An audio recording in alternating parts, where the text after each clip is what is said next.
वर्षों तक वन में घूम घूम बाधा विघ्नों को चूम चूम, सह धूप घाम पानी पत्थर, पांडव आए कुछ और निखर। सौभाग्य न सब दिन सोता है, देखें आगे क्या होता है। ये कविता आपने रश्मि रथी में जरूर सुना होगा। लेकिन दोस्तों, ये कविता जिस समय लिखा गया था रामधारी सिंह दिनकर जी के द्वारा, उस समय देश की क्या स्थिति थी, जब आप उसको ध्यान से देखेंगे तो आपको लगेगा कि इस कविता की प्रेरणा जरूर उस समय की रही हुई कुछ परिस्थिति से ली गई होगी।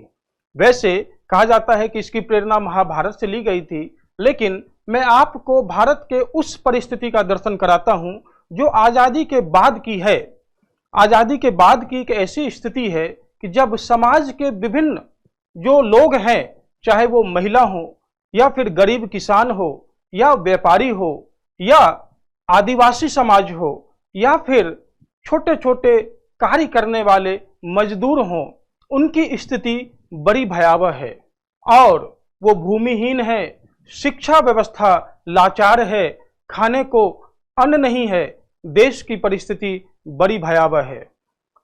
तो होता क्या है, इसी कारण से विनोबा भावे भूदान की यात्रा पर निकलते हैं और वो भारत के सैकड़ों गांवों में घूमते हैं और जो वहां के जमींदार हैं उनसे आग्रह करते हैं कि आपके पास जो अलग सा बचा हुआ जमीन है, जो एक्स्ट्रा लैंड आपके पास है, उसको आप भूमिहीनों को दे दें ताकि वो खेती करें।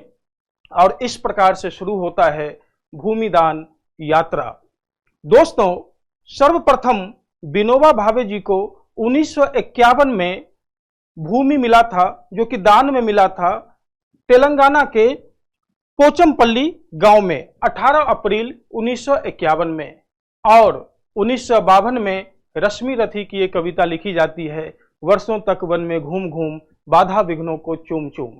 दिनकर जी के ही बड़े करीबी मित्र थे जयप्रकाश नारायण, वो भी 1953 में आचार्य विनोबा भावे के साथ भूदान यात्रा में जुड़ जाते हैं और बड़ी ही व्यापक यात्रा की जाती है। इस यात्रा का असर बिहार, बंगाल, उड़ीसा, आंध्रा, दक्षिण भारत, महाराष्ट्र, मध्य प्रदेश, इन सब क्षेत्रों में व्यापक रूप से पड़ता है। सरकार पर बहुत दबाव है कि सरकार लैंड रिफॉर्म से रिलेटेड एक्ट्स लेकर आए, यानी कि भूमि सुधार कानून लाए, जिससे भूमिहीनों को भूमि मिले, जमींदारों का जो वर्चस्व है वो खत्म हो और देश में जो हमारे संविधान में जो उनसे वायदा किया गया है कि आपको बराबरी का अधिकार मिलेगा, जो आर्थिक रूप से सामाजिक रूप से पिछड़े हुए हैं उनको उनका अधिकार मिलेगा, इसका दबाव अब सरकार पर ठीक ठाक से पड़ रहा है। तो ऐसी परिस्थिति में कुछ समस्याएं उठ खड़ी होती हैं, क्योंकि सरकार जब उनके लिए कुछ कानून बनाने का सोचती है तो राज्य नीति के जो निर्देशक तत्व हैं, अर्थात directive principle of state policy और जो हमारे मौलिक अधिकार हैं, फंडामेंटल राइट्स, इन दोनों में कई जगह पर विवाद होता है, अर्थात कॉन्फ्लिक्ट होता है और वो हाई कोर्ट से होते हुए सुप्रीम कोर्ट तक पहुंचता है और इसका विवाद बढ़ता ही चला जाता है। दोस्तों, आज के इस लेक्चर सीरीज में हम सभी उन सभी विवादों के बारे में अध्ययन करेंगे और एक गहन चिंतन के बाद ये पाएंगे कि इन विवादों का क्या निष्कर्ष निकला। जो सिविल सेवा के अभ्यर्थी होते हैं उन्हें यह समझने में बड़ी कठिनाई होती है कि भारत के आज़ादी के उपरांत जो जो नए नए वाद विवाद सुप्रीम कोर्ट, हाई कोर्ट तक पहुंचे हैं, जो कहीं न कहीं मौलिक अधिकार एवं राज्य नीति के निर्देशक सिद्धांत से जुड़े हुए हैं, उनका निवारण हो जाए, उन्हें वो ठीक से समझ में आ जाए। और बात भी सही है, यदि ये तत्व उनको ठीक से समझ में आ जाते हैं तो वो पॉलिटी अर्थात राज्य व्यवस्था के जो विषय हैं उनको आसानी से समझ सकते हैं, एक इंटरलिंकेज उनके अंदर डेवलप हो जाता है। तो दोस्तों, आज के इस सिद्धांत लेक्चर में हम इन सभी पहलुओं को पढ़ने का प्रयास करेंगे। तो नमस्कार दोस्तों, मैं रवीश आप सबों का स्वागत करता हूं आज के इस लेक्चर सीरीज में। और यह लेक्चर सीरीज 3 या 4 पार्ट में आपके पास उपलब्ध होगा और मैं चाहूंगा कि आप सभी पार्ट को देखें, उसका नोट्स बना लें और एक अंडरस्टैंडिंग अभी से डेवलप कर लें, तभी आपका राज्य व्यवस्था का जो पेपर है उसमें एक आधार आपका बन पाएगा, एक फाउंडेशन आप डेवलप कर पाएंगे। आइए देखते हैं कि आज और आगे आने वाले पार्ट्स में हम किन विषयों के बारे में पढ़ेंगे। तो दोस्तों, आज हम लोग देखेंगे कि मौलिक अधिकार, फंडामेंटल राइट्स वर्सेज राजनीति के निर्देशक सिद्धांत अर्थात DPSP, directive principle of state policy, एवं state of Madras versus Shrimati Champakam Dorairajan case जो 1951 में मद्रास में हुआ था, तमिलनाडु में। Shankari Prasad versus union of India, इनको हम लोग डिटेल में पढ़ेंगे। Sajjan Singh versus state of Rajasthan, इसको भी हम लोग पढ़ेंगे। Sajjan Singh versus state of Rajasthan को, Golaknath versus state of Punjab को हम लोग पढ़ेंगे। केशवानंद भारती बनाम केरल राज्य, बड़ी महत्वपूर्ण ये एक केस रहा है और इनसे हमारे आगे आने वाले जो संविधान के विकास हुए हैं पोस्ट इंडिपेंडेंस में, उस पे इसका बहुत गहरा प्रभाव पड़ा है। तो इसको हम लोग डिटेल में पढ़ने का प्रयास करेंगे। मिनर्वा मिल बनाम यूनियन ऑफ इंडिया केस को पढ़ेंगे और वमन Rao versus union of India 1981 इस केस को पढ़ेंगे। इसी के साथ साथ इसमें हम लोग अलग से ये भी पढ़ने का प्रयास करेंगे जो राजनीति के निर्देशक सिद्धांत है, ये कहां से लिया गया, और ये जहां से लिया गया है वहां से हम लोग एक कंपैरेटिव स्टडी करेंगे, एक तुलनात्मक अध्ययन करेंगे और देखेंगे कि जो डीपीएसपी वहां पर है जहां से हमने लिया है और जो हमारे भारतीय संविधान में लागू होता है, क्या वो दोनों समान हैं या उनमें अंतर है। अंतर है तो कहां कहां अंतर है और किस प्रकार का अंतर है, इस पे एक ठीक ठाक हम लोग तुलनात्मक अध्ययन करेंगे। क्योंकि इस तरह के प्रश्न आपको प्रीलिम्स में, प्रारंभिक परीक्षा में एवं मेंस में आए दिन हर साल पूछे जाते हैं, ताकि आपको वो जांच सके कि आपकी बुनियादी समझ कितनी है। तो दोस्तों, इस पे भी हम लोग एक गहन अध्ययन आज के इस लेक्चर में करेंगे। तो आइए चलते हैं अगले लेक्चर पे। तो जैसा कि मैंने आपको बताया अभी कि देखेंगे कि राजनीति के निर्देशक सिद्धांत अर्थात डीपीएसपी एक कंपैरेटिव स्टडी, एक तुलनात्मक अध्ययन, इसको कैसे किया जा सकता है। तो दोस्तों, जब इसको हम लोग पढ़ते हैं तो पहले ये जानने का प्रयास करते हैं कि डीपीएसपी असल में है क्या। कि जब हम लोग डीपीएसपी की बात करते हैं, राजनीति के निर्देशक सिद्धांत के बारे में, तो ये असल में है क्या, क्यों इसको संविधान में हर दुनिया के सभी देशों ने किसी न किसी रूप में अलग अलग नामों से इसको कहीं ना कहीं मेंशन किया हुआ है, तो इसके क्या मायने हैं। दोस्तों, हुआ क्या कि जब आप ह्यूमन राइट्स के बारे में पढ़ेंगे, मानवाधिकार के बारे में, तो उसके कई चरण हैं। तो प्रथम चरण को छोड़कर जब हम द्वितीय चरण के मानवाधिकार को पढ़ते हैं तो उसमें ये पाते हैं कि द्वितीय चरण के मानवाधिकार में ये मिलता है कि आपको सामाजिक आर्थिक न्याय, सामाजिक आर्थिक अधिकार, सामाजिक आर्थिक जो स्थिति है इसमें एक बदलाव आना चाहिए, इस पे सबका विकास होना चाहिए। तो सामाजिक आर्थिक विकास की बात की गई है, समानता की बात की गई है। तो उसी प्रकार के सिद्धांतों को जब कोई देश अपने संविधान में अपनाता है तो वो क्या बन जाता है, directive principle of state policy. नाम इसके अलग अलग हो सकते हैं। तो भारत ने अपनाया तो उसका क्या नाम हो गया, राजनीति के निर्देशक सिद्धांत अर्थात डीपीएसपी। और ये सिद्धांत का जो विचार है, जो आइडिया है, ये हमने कहां से लिया, आयरलैंड से लिया, आयरिश कॉन्स्टिट्यूशन से। और आयरलैंड ने कहां से लिया, स्पेनिश कॉन्स्टिट्यूशन से। ये स्पेन से हुआ, तो स्पेन से आयरलैंड और आयरलैंड से इंडिया, सीधा सा इसमें कंसेप्ट है। अब इसमें जब हम तुलनात्मक अध्ययन करते हैं तो देखेंगे कि किस तरीके से राजनीति के निर्देशक सिद्धांत, इन सिद्धांतों में क्या अंतर है, क्या दोनों के सिद्धांत एक ही हैं या अलग अलग हैं। तो एक चीज और आपको जानने की आवश्यकता पड़ेगी कि क्यों जब हमारा संविधान बन रहा था उसी समय और भी कई ऐसे देश थे जो अपने संविधान पर काम कर रहे थे। इंपीरियलिज्म, कॉलोनियलिज्म, इसका एक अंत हो रहा था, क्योंकि जो सामंतवादी व्यवस्था थी ये भी खत्म होने के कगार पे आ रही थी। तो हुआ क्या, जिन देशों पर यूरोपियन कॉलोनियल रूल हुआ करता था, वो जब देश आजाद हो रहे थे तो उन्होंने अपने संविधान में उन सब मूल सिद्धांतों को लाने का प्रयास किया। एक कारण तो ये है, और दूसरा एक मूलभूत कारण इसके पीछे ये है कि जब द्वितीय विश्व युद्ध चल रहा था तो पूरी दुनिया की अर्थव्यवस्था, सामाजिक व्यवस्था लचर सी गई थी, टूट सी गई थी। और इस कारण से जब विश्व युद्ध जब समाप्त हुआ तो पूरे दुनिया को यह समझने की आवश्यकता पड़ी कि हमें अब सोशल इकोनॉमिकल स्टेटस और राइट्स पर काम करना पड़ेगा, अर्थात सामाजिक आर्थिक व्यवस्था पर अब हमें जमकर काम करना पड़ेगा। और ये मुख्य कारण है कि उस समय के जो देश थे, जो अपना संविधान का निर्माण कर रहे थे या फिर विकास कर रहे थे, उन्होंने उन सभी सिद्धांतों को अपने संविधान में डाल दिया। तो ये अब कंसेप्ट आपका यहां पर क्लियर हो चुका होगा कि डीपीएसपी के आने के क्या कारण रहे होंगे। तो दो कारण आपको समझ में आए। और क्या इसमें आपको जानने योग्य बातें हैं कि जब हम स्पेन टू आयरिश, मैंने अभी आपको बताया, और ईरान से भारत आया, तो इसमें क्या क्या कुछ बदलाव आए हैं। तो दोस्तों, आयरिश में, आयरलैंड में डीपीएसपी में डायरेक्टिव प्रिंसिपल्स तो वही है, बट एस के जगह पर हमारे यहां होता है directive principles of state policy, लेकिन आयरलैंड में इसको सोशल पॉलिसी कहते हैं। ये अंतर आपने समझ लिया। ये कहां पे कहते हैं? आयरलैंड में। और भारत में क्या कहेंगे? इंडिया में इसको क्या कहते हैं? यहां कहते हैं स्टेट पॉलिसी। तो ये पहला अंतर आपने समझा।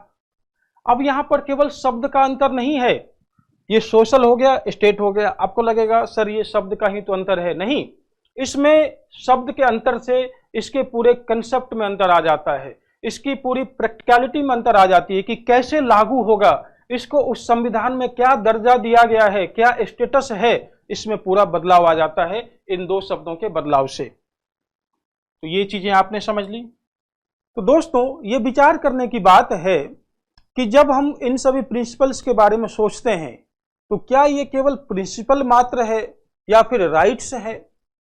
क्यों इसको हमारे संविधान निर्माताओं ने directive principle of state policy अर्थात राजनीति के निर्देशक सिद्धांत के तौर पर ही रखा है? क्यों नहीं, जब इतने महत्वपूर्ण ये विषय हैं तो इसको हमने मौलिक अधिकार क्यों नहीं बना दिया? इसके पीछे कई कारण हैं और मैं एक फैक्ट्स आपको यहां पर बता दूं कि साउथ अफ्रीका उस देश ने जो हमारे यहाँ प्रिंसिपल्स के तौर पर डीपीएसपी में उपलब्ध हैं, उसने सोशो इकोनॉमिक राइट्स के नाम पर अपने संविधान में अधिकार दे रखे हैं। केवल साउथ अफ्रीका ही एकमात्र ऐसा देश है जिसने उन सभी प्रिंसिपल्स को अधिकार बना दिया है। आप सीधा जाकर के कोर्ट से ये चीज गुहार लगा सकते हैं, ये सरकार नहीं ये चीज पूरा कर रही है। लेकिन कई ऐसे देश जिन्होंने इसको केवल प्रिंसिपल्स के तौर पर ही स्वीकार किया है, जैसे Bharat, Ireland, Brazil, Portugal, Myanmar और भी कई सारे ऐसे देश हैं जिन्होंने इसको केवल प्रिंसिपल्स के तौर पर स्वीकार किया है। तो दोस्तों, इसके पीछे ऐसा क्या कारण है किसको हमने राइट्स नहीं बनाया है, केवल प्रिंसिपल्स बनाया है? तो पहले कारण है डिस्टॉर्शन ऑफ डेमोक्रेसी। क्या है पहला? Distortion of democracy. Distortion of democracy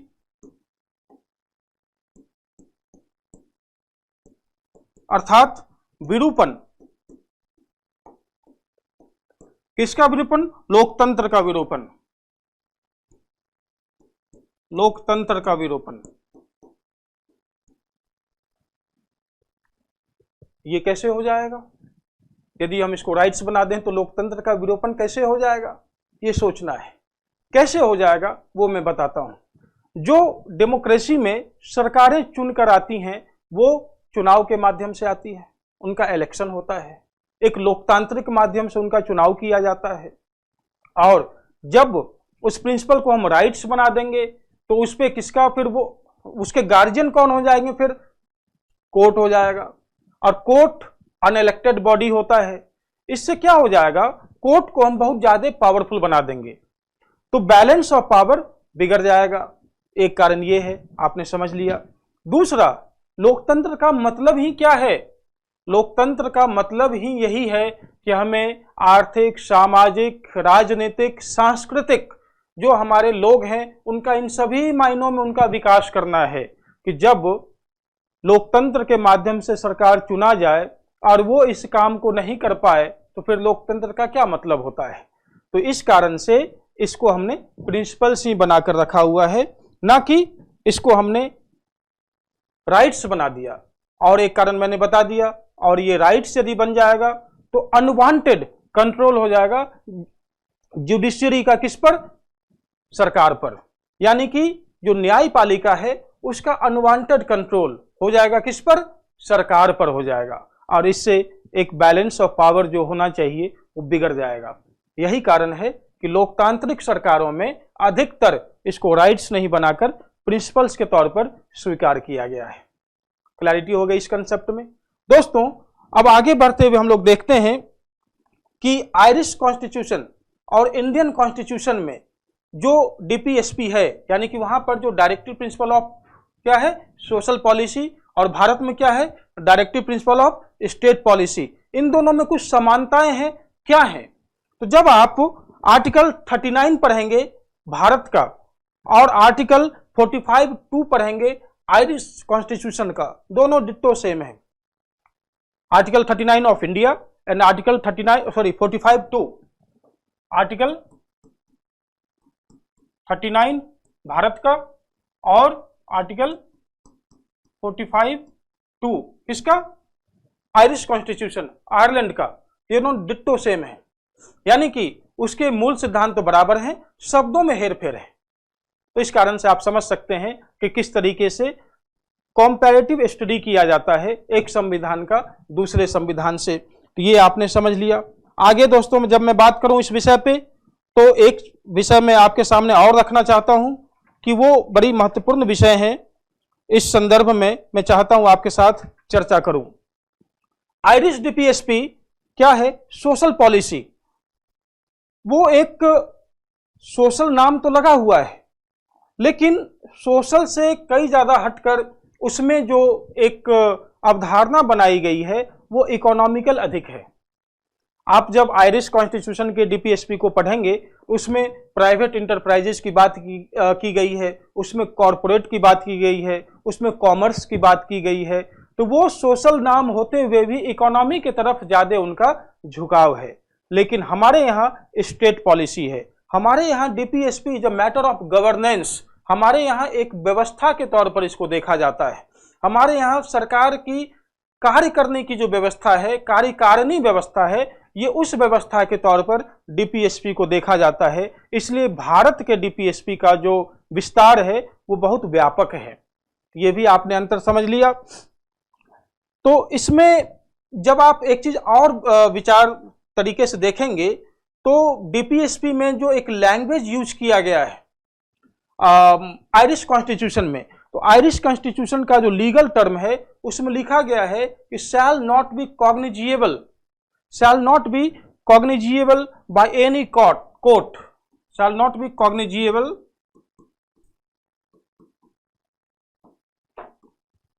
bye any court. यानी क्या होगा? इसका मतलब क्या होगा कि कोर्ट इसको संज्ञान में नहीं लेगा। अब कोर्ट जब संज्ञान में नहीं लेगा तो कोर्ट किसी भी तरीके का इस पर अपना डिसीजन नहीं दे पाएगा। लेकिन हमारे संविधान निर्माताओं ने जो लीगल टर्म इसमें यूज किया गया है, उन्होंने बताया है कि shall not B enforceable bye any court of law. उन्होंने इन्फोर्सिएबल वर्ड का यूज किया है, ना कि कॉग्निजिबल का। मतलब क्या हुआ इसका कि हमारे संविधान में, यानी कि हमारे जो कोर्ट व्यवस्था है, न्यायपालिका की व्यवस्था है, उसमें इसमें संज्ञान लिया जाएगा। इन्फोर्स नहीं आप करा सकते हैं कोर्ट के माध्यम से, लेकिन कोर्ट क्या करेगा? इस पे संज्ञान लेगा। और इसी से रिलेटेड आप आगे केसेस पढ़ेंगे। तो ये इसके पीछे कंसेप्ट है। इस लीगल टर्म को यदि आपने समझ लिया तो अब आपके कंसेप्ट्स बन गए होंगे कि आयरिश कॉन्स्टिट्यूशन में क्या है? कॉग्निजिएबल, यानी कि संज्ञानात्मक नहीं है, वहां पे संज्ञान ही नहीं लिया जाएगा, इस पे कोई चर्चा ही नहीं होगी वहां पे। लेकिन भारत में क्या है? इन्फोर्सिएबल नहीं है, अर्थात संज्ञान में लिया जाएगा लेकिन कोर्ट इसको लागू नहीं करा पाएगा। तो यदि वो संज्ञान में ले लिया गया तो कोर्ट उस पर डिसीजन तो दे ही सकता है। और यही इस लीगल टर्म में एक हमारे भारतीय संविधान निर्माताओं की महानता छुपी हुई है। दोस्तों, इसका मैं निर्णय का एक बढ़िया सा उदाहरण आपको देना चाहता हूं। जैसे एक केस 1985 में सुप्रीम कोर्ट ने एक जजमेंट दिया था, Olga Tellis versus Bombay municipal corporation, इसको भी हम लोग समझ लेते हैं आज क्या है। Olga Tellis versus Bombay municipal corporation, कब हुआ था ये केस? 1985 में।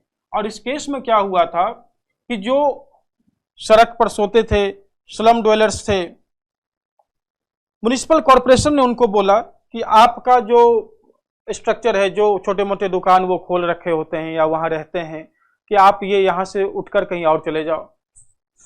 तो ये मामला गया फिर सुप्रीम कोर्ट में। अब बड़ी इंटरेस्टिंग जर्नी है, बहुत इंटरेस्टिंग केस है ये, कि पेवमेंट और स्लम ड्वेलर्स जो कुछ दिन भर चुनते हैं, फिर रात में कहीं रह लिए, तो रहने के लिए उन्होंने छोटा सा अपना वहां पे झोपड़ी बना लिया, कुटिया जैसा कुछ बना लिया, हट बना लिया, या फिर छोटा मोटा कोई दुकान वहां पर खोल लिया ताकि उनका भी जीवन चलता रहे। तो म्युनिसिपल कॉरपोरेशन उनको नोटिस दिया कि आप लोग यहाँ पे इतने इतने समय के बीच में, जो एक टाइम पीरियड होता है, उतने दिन तक यहाँ से अपना व्यवस्था कहीं और बना लें, यहाँ ना रहें। अब गया सुप्रीम कोर्ट में ये मामला। अब सुप्रीम कोर्ट में ये विचाराधीन, ये विचार करने के लिए जब मामला आया, दो चीजें सामने आ गई कि राइट टू लाइफ है या राइट टू लाइवलीहुड है। ये आर्टिकल 19 के अंदर केस बनता है या नहीं बनता है, क्योंकि लाइवलीहुड का जो मामला है वो अलग है, एंड राइट टू लाइफ ये तो बहुत बड़ी चीज है, ये तो फंडामेंटल राइट्स का सीधा साधा मामला है। तो इस पे एक डिस्कशन हुआ। उस समय चीफ जस्टिस ऑफ इंडिया हुआ करते थे वाई.बी. चंद्रचूड़ जी, उन्होंने इस पे अपने विचार रखे थे। और यहीं से एक चीज निकल कर आता है राइट ऑफ सेटलमेंट का भी, कि राइट ऑफ सेटलमेंट क्या है। तो इस पे हम लोग एक अलग से चर्चा करेंगे, बहुत बढ़िया विषय है ये। लेकिन यहां से आपको आइडिया लग सकता है कि किस तरीके से डीपीएसपी अपना महत्व रखता है।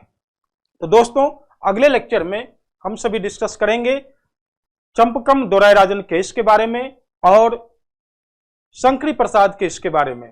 धन्यवाद।